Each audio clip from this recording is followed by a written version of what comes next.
To jest DJI Spark, a dzisiaj pokażę, jak możesz sformatować kartę SD w tym urządzeniu.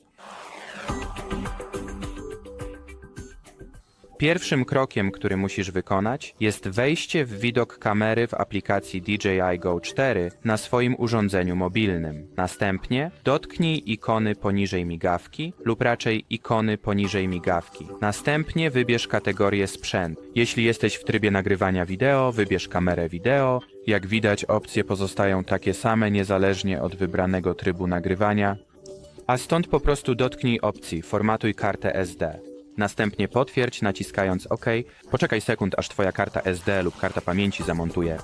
I oto masz formatowanie karty D zakończone sukcesem. I cóż, jeśli chodzi o ten film, to na tyle. Jeśli masz jakiekolwiek dodatkowe pytania, zostaw je w sekcji komentarzy poniżej. Ale na teraz bardzo dziękuję, Chen, i do widzenia.